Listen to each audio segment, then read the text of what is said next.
السلام علیکم ناظرین، قصص الانبیاء میں آج ہم حضرت سلیمان علیہ السلام کے بارے میں جانیں گے۔ حضرت سلیمان علیہ السلام حضرت داؤد علیہ السلام کے بیٹے تھے۔ ان کو بھی اللہ تعالیٰ نے نبوت اور حکمت عطا کی تھی۔ ان کو اللہ نے بعض ایسے معجزے عطا کیے تھے جو دوسرے نبیوں کو نہیں ملے، یعنی ان کے حکم کے تحت ہوا چلتی تھی، آپ اس پر سفر کرتے تھے، 1 ماہ کا سفر 1 دن میں طے کر لیتے تھے۔ آپ کی حکومت نہ صرف انسانوں پر بلکہ جنات پر بھی تھی۔ آپ جانوروں کی باتیں سمجھتے تھے، ان سے باتیں کرتے تھے۔ قرآن مجید میں اللہ تعالیٰ نے حضرت سلیمان علیہ السلام کی زبان سے کہلوایا کہ میرے لیے ایسی حکومت عطا کر جو میرے بعد کسی کو نصیب نہ ہو، بے شک تو بہت دینے والا ہے۔ ہوا پر آپ کی حکومت کو قرآن نے یوں بیان کیا ہے، تند و تیز ہوا کو سلیمان کے لیے مسخر کر دیا گیا ہے، اس کے حکم سے زمین پر چلتی تھی، اور ہوا کو سلیمان کے قابو میں کر دیا کہ صبح کو 1 مہینہ کا فاصلہ طے کرتی اور شام کو 1 مہینے کا سفر کرتی، اور اس کے حکم سے ہوا تیزی سے چلتی تھی۔ جنوں کے متعلق قرآن مجید میں لکھا ہے، ہم نے جنوں کو حضرت سلیمان علیہ السلام کا مطیع کر دیا ہے کہ وہ سمندروں سے قیمتی چیزیں نکالتے تھے اور اللہ کے حکم سے ان کی خدمت سر انجام دیتے تھے، عمارتیں بناتے تھے اور سمندروں میں غوطے لگاتے تھے۔ حضرت سلیمان علیہ السلام کو اللہ تعالیٰ نے حق اور انصاف سے فیصلہ کرنے کا علم بھی دیا ہوا تھا۔ آپ جو فیصلہ کرتے وہ بہت جچا تلا اور ٹھیک ہوتا تھا۔ آپ کے بچپن کا واقعہ ہے، آپ اپنے والد حضرت داؤد علیہ السلام کے پاس بیٹھے ہوئے تھے کہ 2 آدمی حضرت داؤد علیہ السلام کی خدمت میں ایک مقدمہ لے کر حاضر ہوئے۔ مدعی نے کہا، اس شخص کی بکریوں نے میری تمام کھیتی چر چگ کر برباد کر دی ہے۔ حضرت داؤد علیہ السلام نے فیصلہ کیا کہ کھیت والے کا نقصان تقریباً اتنا ہی ہے جتنی ان بکریوں کی قیمت، لہٰذا پورا غلہ مدعی کے حوالے کر دیا جائے۔ حضرت سلیمان علیہ السلام نے کہا، آپ کا فیصلہ تو درست اور صحیح ہے، لیکن اس سے بھی بہتر صورت ہو سکتی ہے کہ سارا ریوڑ مدعی کے سپرد کر دیا جائے تاکہ وہ اس کے دودھ اور اون سے فائدہ اٹھائے، اور مدعی عالیہ سے کہا جائے کہ وہ اس کے کھیت کی حفاظت کرے۔ جب کھیت کی پیداوار اپنی اصلی حالت پر واپس آ جائے تو کھیت مدعی کے سپرد کر کے اپنا ریوڑ واپس لے لے۔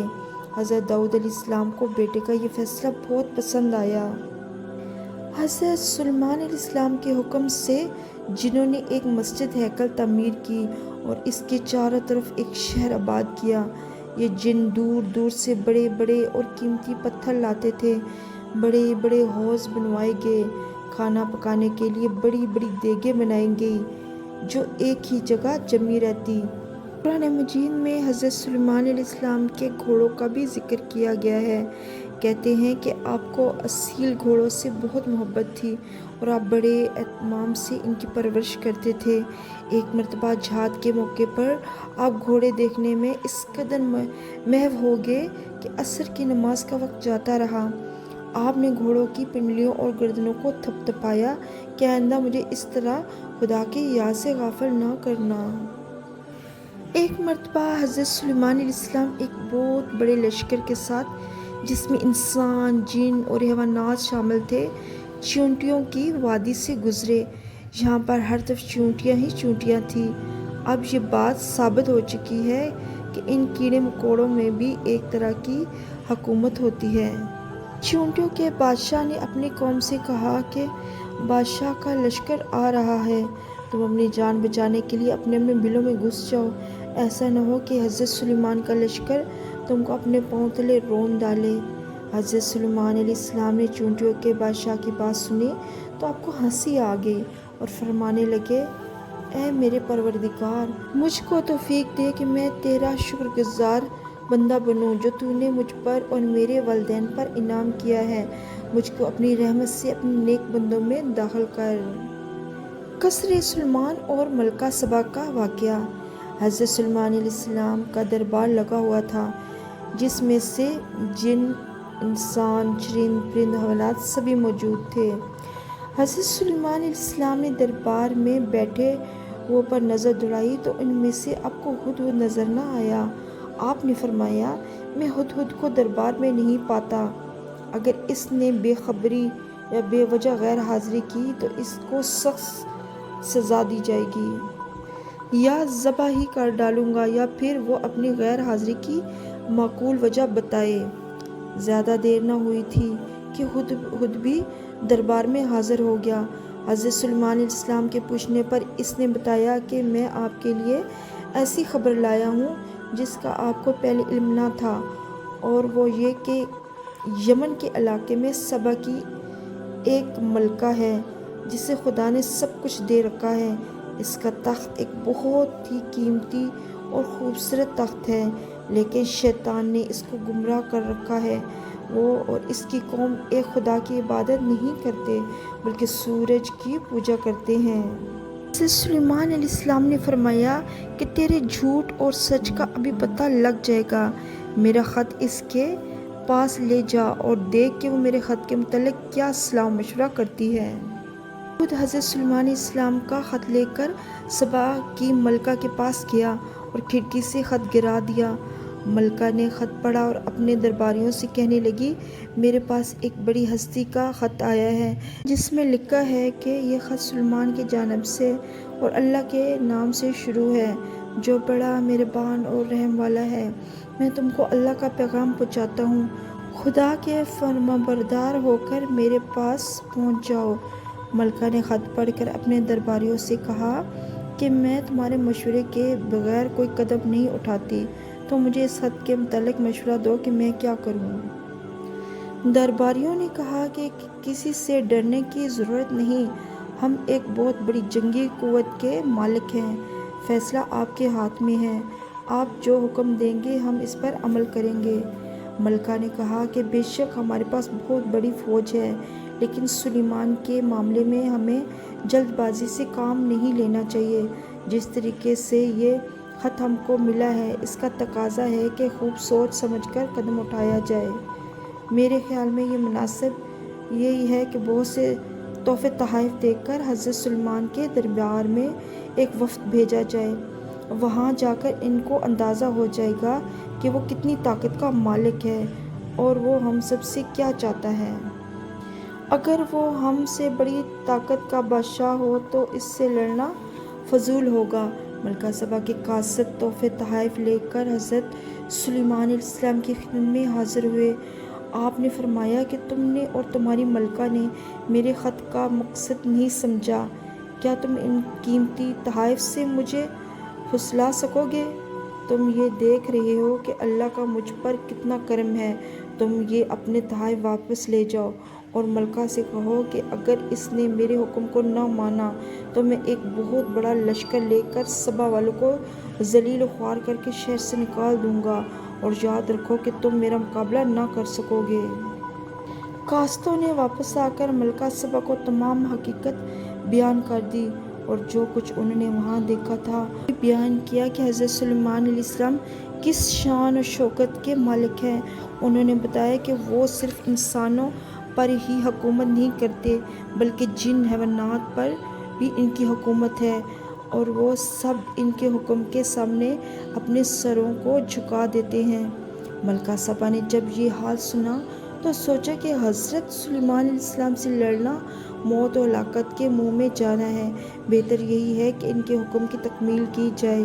چنانچہ سفر کا سامان باندھا اور حضرت سلیمان علیہ السلام کی خدمت میں حاضر ہونے کے لیے چل پڑی۔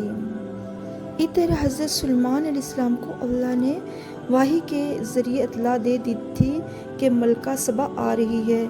آپ نے درباریوں سے فرمایا، میں چاہتا ہوں کہ ملکہ سبا کے یہاں پہنچنے سے پہلے اس کا تخت یہاں پہنچ جائے، تم میں سے کون اس کام کو کر سکتا ہے؟ ایک جن جس کا نام عفریت تھا، اس نے کہا کہ آپ کا دربار برخاست ہونے سے پہلے میں یہ تخت لا سکتا ہوں۔ دربار میں موجود ایک شخص جو علم کا مالک تھا، اس نے کہا کہ میں آنکھ چپکتے تک تخت آپ کے سامنے پیش کر سکتا ہوں۔ حضرت سلیمان نے منہ موڑا تو ملکہ سبا کا تخت ان کے پاس موجود تھا۔ یہ دیکھ کر آپ نے فرمایا کہ مجھ پر اللہ کا فضل و کرم ہے اور وہ مجھے آزماتا ہے کہ میں اس کا شکر گزار بندہ بنتا ہوں یا نافرمان۔ تخت آ جانے کے بعد آپ نے فرمایا کہ اس میں تھوڑی سی تبدیلی کر دی جائے۔ کچھ مدت کے بعد ملکہ سبا بھی آپ کی خدمت میں پہنچ گئی۔ آپ نے پوچھا کیا یہ تیرا تخت ایسا ہی ہے؟ عقل مند ملکہ نے کہا مجھے تو یوں ہی معلوم ہوتا ہے کہ وہی تخت ہے۔ ملکہ سبا نے کہا کہ میں آپ کی فرما بردار بن کر آئی ہوں۔ حضرت سلیمان علیہ السلام نے ایک اور طریقے سے بھی ملکہ کی دانائی کا امتحان لینے کا بندوبست کیا۔ انہوں نے جنوں کی مدد سے شیشے کا ایک محل بنوایا جو بڑا ہی خوبصورت تھا۔ اس محل کو جو راستہ جاتا تھا وہ شیشے کا تھا جس کے نیچے پانی چل رہا تھا۔ دیکھنے والوں کو یوں معلوم ہوتا تھا کہ راہ میں ندی بہہ رہی ہے۔ ملکہ کو اس محل میں ٹھہرنے کا حکم دیا گیا۔ جب وہ محل کے قریب پہنچی تو وہ دیکھ کر حیران رہ گئی کہ راہ میں پانی چل رہا ہے۔ ملکہ نے پانی کو دیکھ کر اپنے پانچوں کو پنڈلیوں سے اوپر کر لیا۔ حضرت سلیمان علیہ السلام نے فرمایا کہ اس کی ضرورت نہیں، یہ پانی نہیں ہے۔ اس موقع پر ملکہ کی دانائی کام آئی کیونکہ وہ سوچنے لگی کہ حضرت سلیمان علیہ السلام کو یہ عجیب و غریب طاقت، قوت اور قدرت کسی اور ہستی نے بخشی ہے جو سورج، چاند اور ستاروں کا بھی مالک ہے۔ حضرت سلیمان علیہ السلام کا یہ مقصد نہیں تھا کہ میں ان کی تابعدار اور فرمانبردار بن جاؤں، بلکہ وہ تو یہ چاہتے کہ میں اس ذات پاک کو ایک خدا مان لوں جس نے اپنے فضل کرم سے حضرت سلیمان علیہ السلام کو یہ معجزے بخشے ہیں۔ وہ فوراً ایمان لے آئی اور اپنے پچھلے گناہوں کی اللہ تعالیٰ سے معافی مانگی۔ حضرت سلیمان علیہ السلام کی وفات۔ قرآن کریم میں حضرت سلیمان علیہ السلام کی وفات کا ذکر اس طرح آیا ہے کہ حضرت سلیمان علیہ السلام کے حکم سے جن ایک بہت بڑی عمارت بنانے میں لگے ہوئے تھے۔ حضرت سلیمان علیہ السلام کا آخری وقت آن پہنچا۔ آپ ایک لاٹھی کے سہارے کھڑے تھے۔ جن عمارت بناتے رہے، ان کو یہ معلوم نہ ہو سکا کہ حضرت سلیمان علیہ السلام وفات پا گئے ہیں، یہاں تک کہ جس لاٹھی کے سہارے آپ کھڑے تھے اس کو دھمک لگ گئی۔ آخر وہ اس قدر خستہ ہو گئی کہ لاٹھی ٹوٹ گئی اور حضرت سلیمان علیہ السلام گر پڑے۔ اب جا کر جنوں کو حضرت سلیمان علیہ السلام کی وفات کا علم ہوا۔ جنوں کو اس بات کا افسوس ہوا کہ اگر وہ غیب کا علم جانتے ہوتے تو ہم آج سے بہت مدت پہلے آزاد ہو چکے ہوتے۔ بنی اسرائیل میں ہمیشہ یہ خرابی رہی کہ وہ نبیوں پر بہتان باندھنے سے بھی باز نہیں آتے تھے۔ حضرت سلیمان علیہ السلام کا انتقال ہو گیا تو انہوں نے کہنا شروع کیا کہ حضرت سلیمان کی انسانوں، جنوں اور حیوانات پر جو حکومت تھی وہ جادو کے ذریعے سے تھی۔ عیسائیوں اور یہودیوں نے اپنے انبیاء کرام پر بہت سے بہتان باندھے۔ قرآن حکیم نے دنیا کو بتایا کہ یہ لوگ اللہ کے نیک بندے اور نبی تھے۔ اللہ تعالیٰ نے اپنے فضل و کرم سے ان کو ایسے معجزے عطا کیے تھے تاکہ لوگوں کو معلوم ہو جائے کہ یہ اللہ کے بھیجے ہوئے نبی اور رسول ہیں۔ قرآن حکیم نے ان کی پاک دامنی کا اعلان کر کے اسرائیلیوں کے ان جھوٹے بیانوں کی تردید کی ہے۔ اسی طرح قرآن نے اس کی بھی تردید کی ہے کہ حضرت سلیمان علیہ السلام جادو کے زور سے حکومت کرتے تھے۔ البتہ یہ بات درست ہے کہ شیطان کے چیلے چاٹنے جادو کرنے لگے تھے۔ ان میں زیادہ تر یہ کرتے تھے کہ میاں بیوی میں ناچاکی ہو جائے۔ یہ وہ زمانہ تھا جب ان میں کوئی نبی موجود نہ تھا۔ اسی وقت بابل میں ہاروت اور ماروت دو ایسی شخصیتیں تھیں جو لوگوں کو جادو کا علم سکھاتی تھیں اور ساتھ یہ بھی کہہ دیتے تھے کہ اگر تم نے یہ علم سیکھا تو تم کافر ہو جاؤ گے، لیکن بنی اسرائیل ان کی اس بات کو سنتے ہی نہ تھے۔ البتہ جادو کو انہوں نے اپنا مشغلہ بنا لیا تھا اور اسی طرح میاں بیوی میں ناراضگی، ناچاکی پیدا کرتے رہتے تھے اور انہوں نے اللہ کی کتاب کو پس پشت ڈال رکھا تھا۔